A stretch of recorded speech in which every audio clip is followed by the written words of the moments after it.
Peace, family. It's your brother, Marc Lamont Hill. Welcome to Night School. Every night here on the Marc Lamont Hill official YouTube channel, we hold night school. We break down the deepest conversations, the most intense debates, the most urgent subjects going on in the world today. And tonight is no exception. We're joining you extra late tonight because I was moving and grooving in the world. I sat down with Eve, Philly's finest MC, one of the great MCs from our city. We did an event for her new book, Who's That Girl? If you get an opportunity, make sure you sit down and read Eve's book. It is actually a really wonderful, well-written book that really chronicles Eve's incredible career, but also a moment in hip-hop.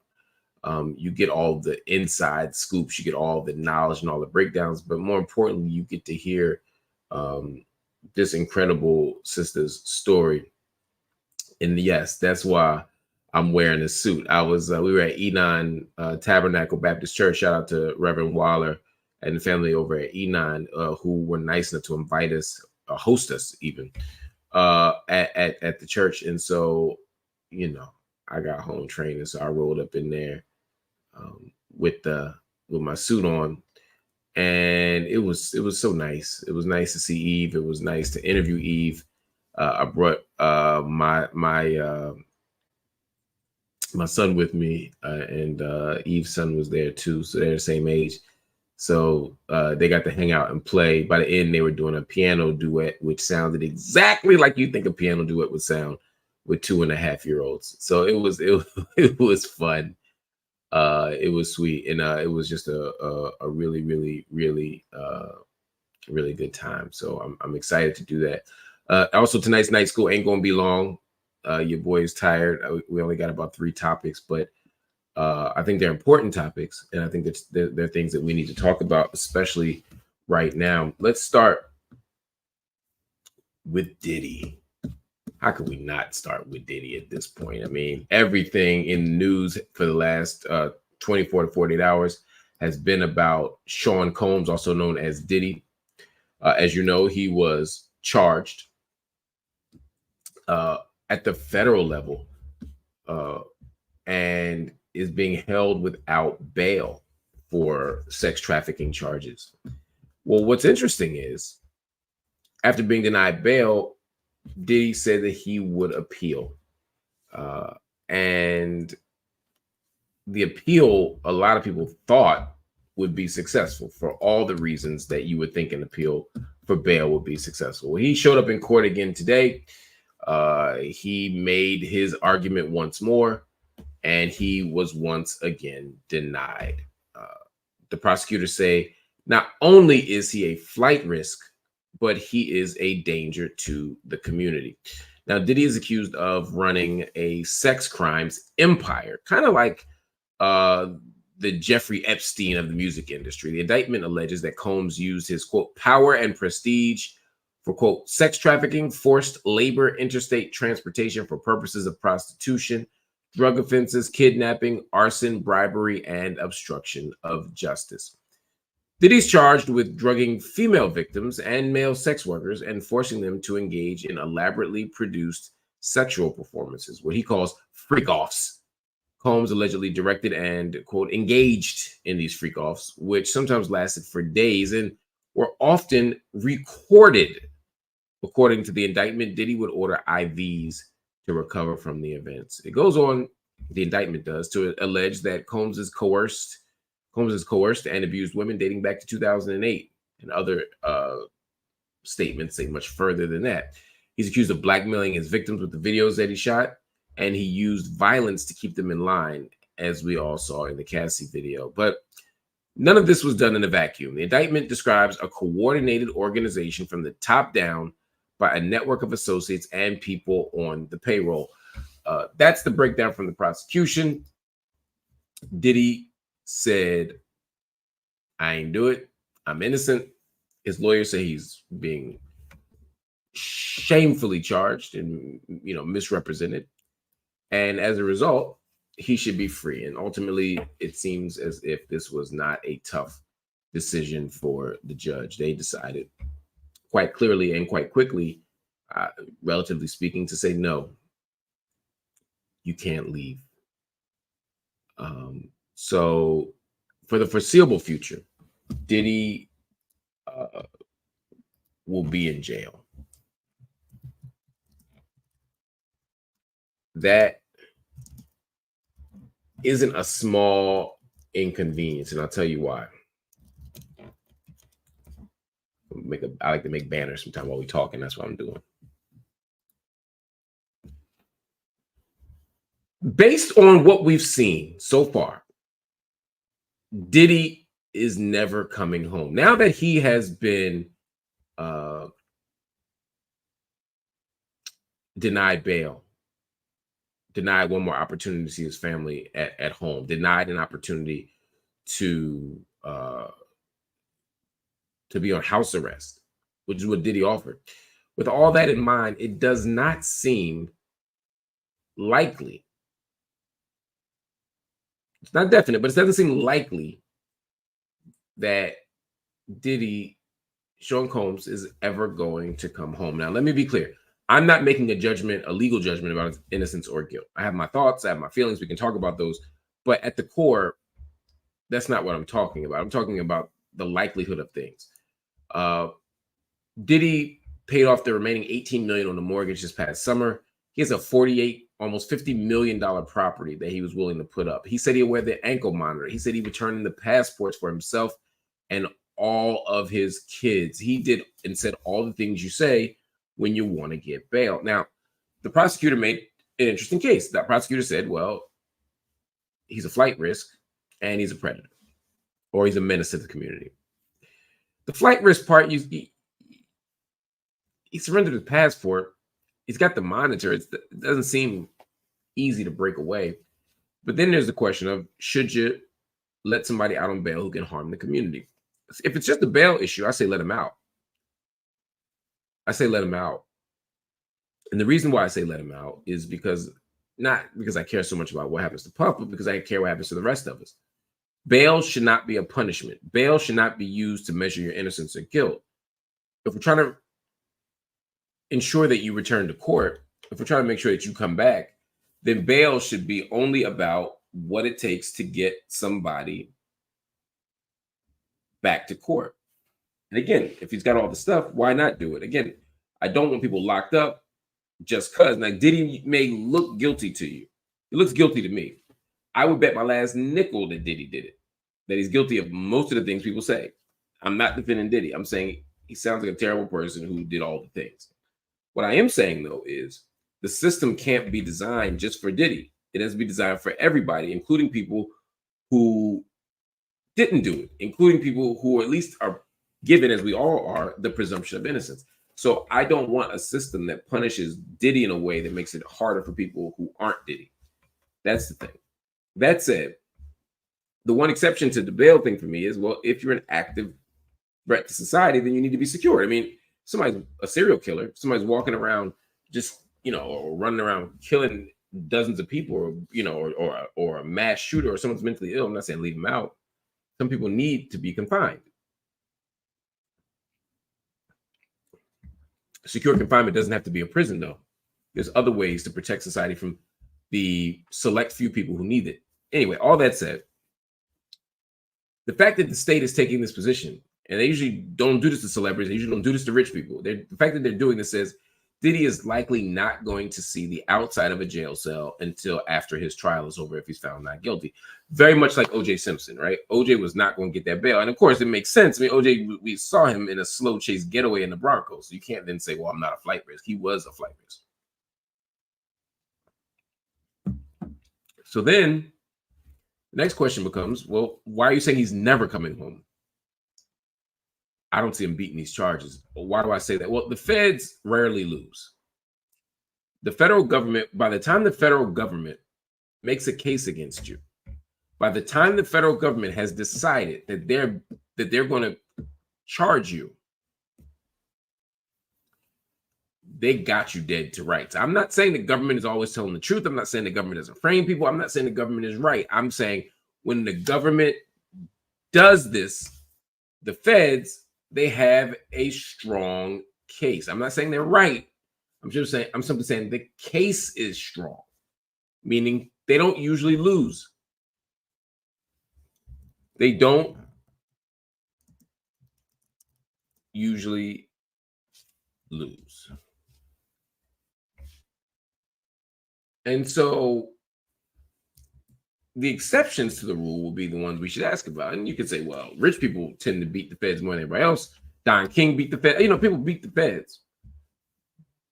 But it wasn't this level of conspiratorial stuff against the backdrop of a sex crime, of an alleged sex crime.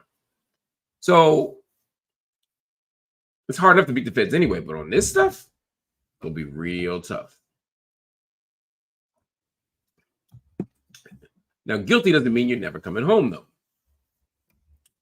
Why is he never coming home, potentially? Well,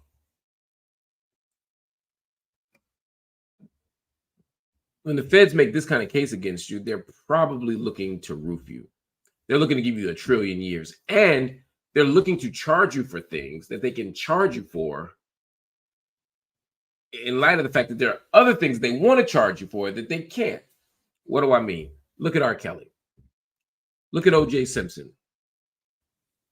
Both have been found not guilty before. Both were charged with new stuff. Both got extraordinarily high sentences based on the alleged crime, particularly if they're first-time offenders, because the other stuff doesn't count. They were found not guilty. The judge and the jury still found it important to find this person guilty and to give them a lot of years. So, for example, if I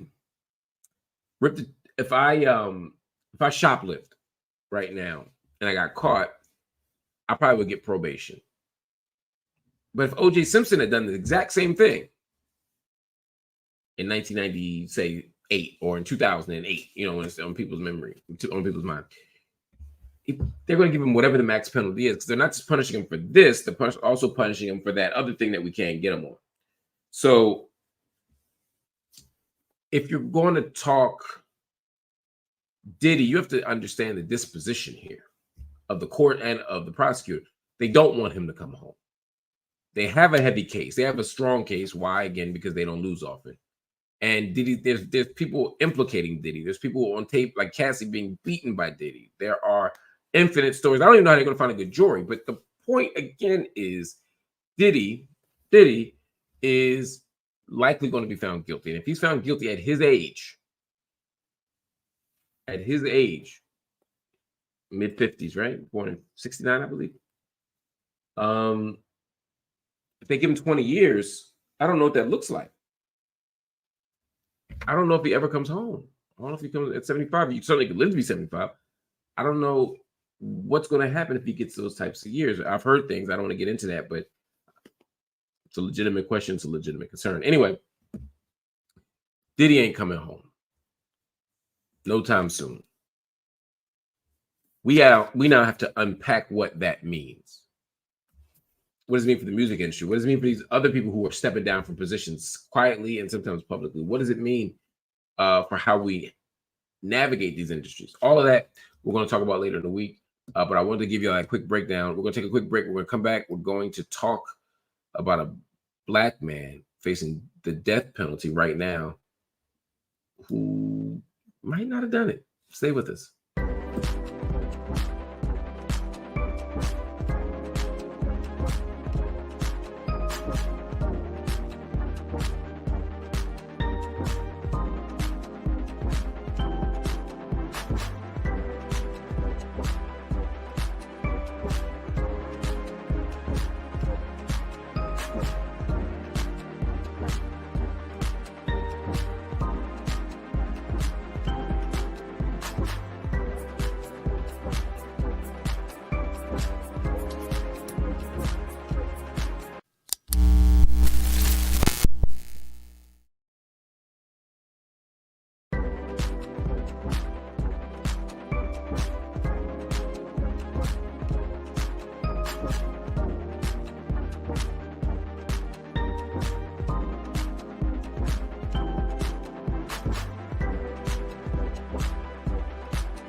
Welcome back to night school. Thank you for indulging me. I had a little tech difficulty. And then the second part of tech difficulty is I bit into a piece of bread and was choking. I was over here like, help. If I had died, I hope y'all would have come up with a better story than that. Say like some federal agents came and got me, or the mafia or something. I don't know anything, but he choked on a piece of Italian bread. Anyway, I appreciate y'all. I love y'all so much, man. We got so many stories that we need to cover tonight. So many stories we need to cover this week, because it has been an absolute whirlwind, and so much of the oxygen in the room has been taken up by Diddy and by Kamala Harris, respectively, for very different reasons. That we've lost sight of some of the other stories that are necessary. So I want to make sure we get to some of those stories, including tonight. I want to talk about this death penalty case. This Friday, September 20th, South Carolina will execute a man for the first time in 13 years. His name is Khalil Divine Black Son Allah. He's 46 years old, and he's scheduled to die by lethal injection in 2 days.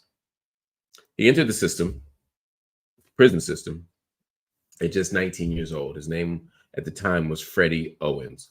He was convicted of armed robbery and murdering a store cashier named Irene Graves back in 1997. Now, the prosecutors alleged that Allah and 3 other men robbed the store, in the process killing Graves, who was a mother of 3.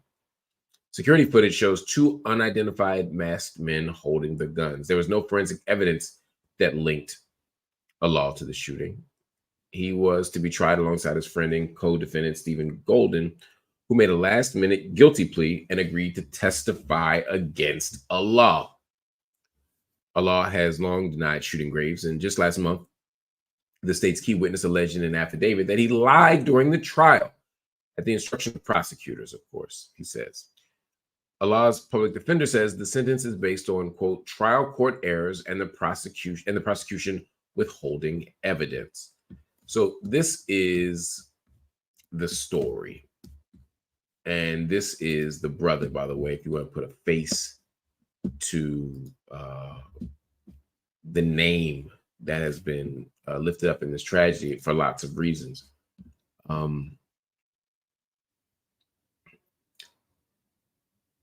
There has been a gap in South Carolina on lethal injections, or really of any death penalty, execution, any style. And the reason isn't because South Carolina got better at it. It's not because they got more principled or anything like that. They had trouble obtaining lethal injection drugs due to pharmaceutical companies' concerns that they would have to disclose that they had sold the drugs to officials. So again, nobody is saying no because it's wrong. The pharmaceutical companies like, we don't want people to know we the one that were responsible for killing this person. The state couldn't access the drugs, so that's why. If this man is killed on Friday, he'll have the choice to die by lethal injection, electrocution, or by firing squad. Firing squad rarely happens, by the way. A Utah inmate in 2010 was the last person to have been executed by firing squad. But the point here is that there are numerous inconsistencies in this case. Sometimes I see a case and I say, you know what, this person absolutely didn't do it. This person, it says a smoking gun. There's no smoking gun here. What we know is the man says he didn't do it. What we also know is the witness who says he did it now says that they were lying. What we know is the state didn't turn over proper evidence. To me, that's enough in this country, especially, to not impose the death penalty. The truth is, we are not beyond all reasonable doubt that this man didn't do it. And this isn't some coy way of me saying I think he did it. I don't know whether he did it or he didn't do it. There's no smoking gun here, but what I do know is the evidence doesn't show that he did it. The evidence shows that there's reasonable doubt. Now, the man's already been convicted. not executing him seems like a small ask. It seems like, hey, why y'all just don't kill him. But South Carolina often engages in death penalty actions, not because they believe it's the only way to get justice, but because they know that other people believe that. And so there's a performance here, a performance of toughness, a performance of tough on crimeness. And that's what's going to lead to this brother potentially not making it. And look, some of y'all are like, look, somebody needs to die. Maybe they do. I don't believe that's the case. But even if somebody deserves to die, he's not it. And by we, I mean the American criminal legal system, we don't have the moral authority, the technological authority, or the empirical authority to be the ones doing it. In other words, no country has enslaved these many people and murdered these many indigenous people has the right to decide who lives or dies as an official state practice, number one. Number two, we get it wrong way too much. Talking about 1% we get it wrong, 10% we get it wrong. What percentage would people be comfortable with getting it wrong? If you told me 1%, you're okay with 1 out of every 100 people being wrongfully killed by the state? And then third, we get it wrong. We just get it wrong so often. How often have you heard this person is on death row, but turns out they didn't do it? They were exonerated. They were liberated. Blah blah blah blah. But what about those people who died? The state wasn't more right about them. They just didn't get to them in time. Or they covered it up. But the point is, this country, United States of America, does not have the moral authority, the intellectual authority, or the empirical authority or evidence to be able to kill people. Let's use this as an opportunity. Let's use this as an opportunity to see what's wrong and to finally fight, not just to defend this man, but to also fight to defend the grander principle of liberty and freedom and justice. So let's stop this execution and then let's commit to stopping a whole bunch more. All right. We have so much more to go. One more big story. I want to take a quick break once again. We'll be back in about 1 minute. And when we do, we're going to talk Kamala Harris and the latest story on her and reparations. A lot of people saying the president has a vice president who finally gets it. And now we have a candidate who finally gets it. Other people are saying, yeah, looking funny in the light. I'll let y'all make the determination yourselves right after this. We're going to talk reparations right after the break.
What we need to do going forward.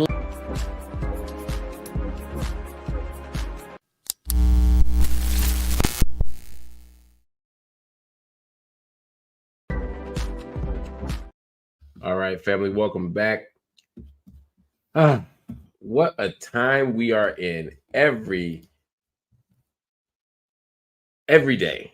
And I mean, every day there is a new story that tells us what we should be doing and what we shouldn't be doing in the election. And I'm fascinated at the level of scrutiny that some people get. And I'm not just talking about the presidential race. I'm fascinated by the level of scrutiny some candidates get and the lack thereof from other candidates. I'm just fascinated by it. But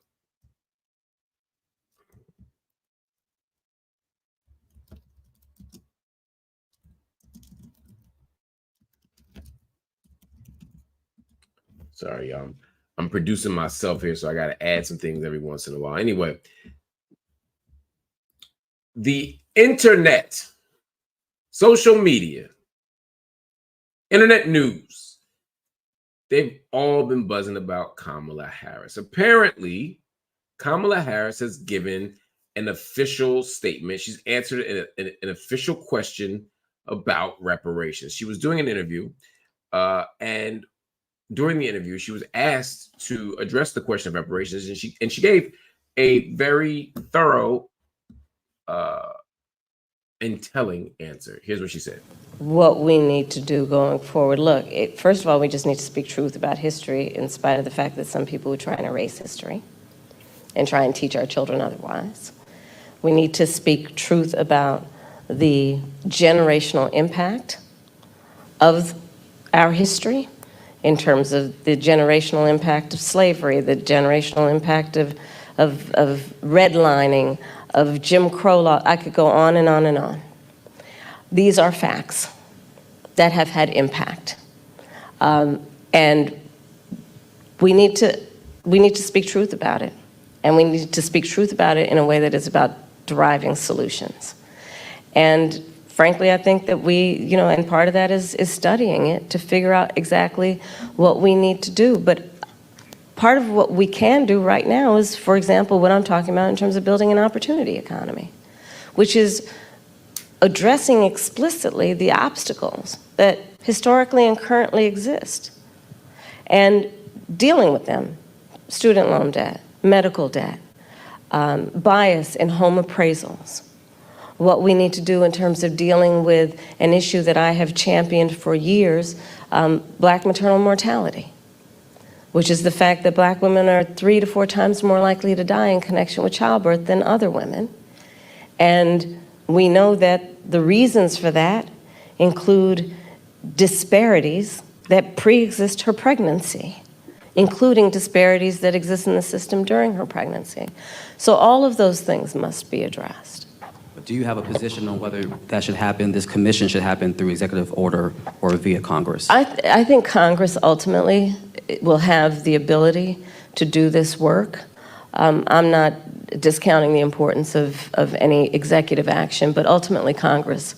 Because if you're going to talk about it in any substantial way, there will be hearings, there will be a level of public education and dialogue that, and I think that was part of the spirit behind the congressional action thus far, to ensure that everyone can participate in this conversation in a way that elevates knowledge about history and the reference points that have that are the impetus of this conversation. Especially, again, when people are trying to deny history, when people are, so-called leaders are saying that enslaved people benefited from slavery. I mean, let's talk about the delta here in terms of the work that needs to be done. It's profound. Madam Vice President, I want to. So Kamala Harris has said a lot of things here, sort of. There's a way that she said a lot, and there's a way that she hasn't said anything. First, she says we need to acknowledge history. True. We all agree on that. And the next thing she says is, well, to acknowledge history is to dig deeper, and we need to study this issue. I don't disagree that we need to study the issue. You always need to study an issue. The problem is studying has become, in the United States political community, a punt. It's no longer should we give reparations or not. It's should we study reparations or not? And so the most principled and the most righteous and the most reasonable people are still forced onto the same side as the people who just want to do patchwork. Because, yeah, Kamala Harris is not on the anti-reparations side. None of us are on the anti-reparations side, for the most part, who occupy any space near the left. So it just becomes should we study it or not? Well, yeah, we should study it. But we've had so many conversations about studies. We've had so many bills come out of the House about studying reparations. At this point, it becomes a question of do we or do we not do it? The next thing is Kamala Harris says, in the meantime, what about this opportunity economy? Addressing issues, pipeline issues. I'm talking about like human pipeline issues, addressing Black maternal morbidity rates, addressing access to capital, addressing technology, all these things. Agreed. We need those things. And those things will help to shrink the gap between those who have and those who don't. Those kinds of investments are exactly what we need in this country. But that ain't reparations. And we need to be very clear that that's not what reparations is. Reparations, as it's being asked and as it's being talked about, is about giving, where I sit, cash payments, but certainly some kind of payments, some kind of investment in the descendants of American slavery. It's that simple. So investing in public education is fine, but for who? Investing in roads and infrastructure, for who? These are the questions we have to ask as we talk about slavery. And so all of you people who thought Kamala Harris is down for reparations, you just got to wait a few months. No. What she said is they asked her directly, or Jaron asked her, should this be by executive order or should it be Congress? She could have said, look, if Congress don't do something, I'm doing it myself. That's what they be saying about healthcare. That's what they be saying about war. You could say that very easily. But she just says, it's something that Congress should be doing. And here's all the reasons why. I don't necessarily disagree with her that Congress should be taking the lead in this. But if Congress is drawing the bill, drafting the bill, Congress is bringing in the issues, if Congress is managing everything, then it's just not a challenging issue for the president. Basically, what she's saying is, if Congress can get the bill to me, I'll sign it. That's what she said Al Sharpton 4 years ago. I'll sign it. But the problem is, most presidents, certainly every Democratic president, would sign a reparations bill if it gets there. The question is, what political capital are you willing to burn to get it there? This felt like a lot of double talk, and it sounded encouraging only to people who don't know the reparations issue or don't know how Congress works. Now, all that said, you have to ask yourself, is this the issue that I want to hang my hat on? Do I want to vote or not vote for Kamala Harris based on whether or not she's unequivocally, full-throatedly in support of reparations in the way that we've talked about it? And if not, what else is at stake? Like, is Donald Trump promoting reparations? The only party I know promoting reparations and who has been consistently promoting reparations is the Green Party. So everybody's Johnny come lately to this thing. The question is, what are you going to do when you get here? Right now, the Green Party still has an effective plan for this. I don't see an effective plan for reparations from Democrats or Republicans. The question again, though, is what do you want your outcome to be? If you feel like stopping Donald Trump is the most important thing in the world, then you might be okay with this reparation stance.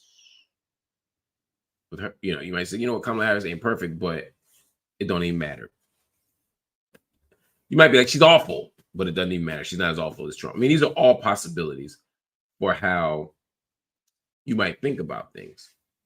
But it's important to know as you make your determinations, it's necessary for you to know where the candidates actually stand on reparations. And now you got it. Anyway, family, thank you for watching Night School. Hit the like button if you can. It lets the YouTube algorithms know that corporate media ain't the only game in town. Hit the subscribe button. It gives us more subscribers, of course, but it also increases our social media footprint so the content gets out more. And of course, if you're so inclined, hit the join button. Become a monthly paid subscriber to the channel, which allows us the financial freedom and stability that we need in order to put out the high quality content that we try to do for you every single day. But if you can't make a monthly commitment, I ask that you go to Night School on these platforms, whether it's Cash App, PayPal, Venmo, or Zelle, and drop any amount in that you can. If everybody gives $1, we are doing great. If everybody gives $10, we're doing even better. If everybody gives $1 million, we would have the best program in the world. But right now, for us to meet our financial goals, we're asking that everybody on Cash App, Venmo, PayPal, or Zelle just go to one of those sites and donate $10 to Night School. If everybody were to donate $10, we would meet all of our financial goals, all of our payroll goals, and we'd be able to invest in our bigger space. Anyway, I want to thank you for watching Night School. Please, please, please drop something in. I'll see y'all later. Peace.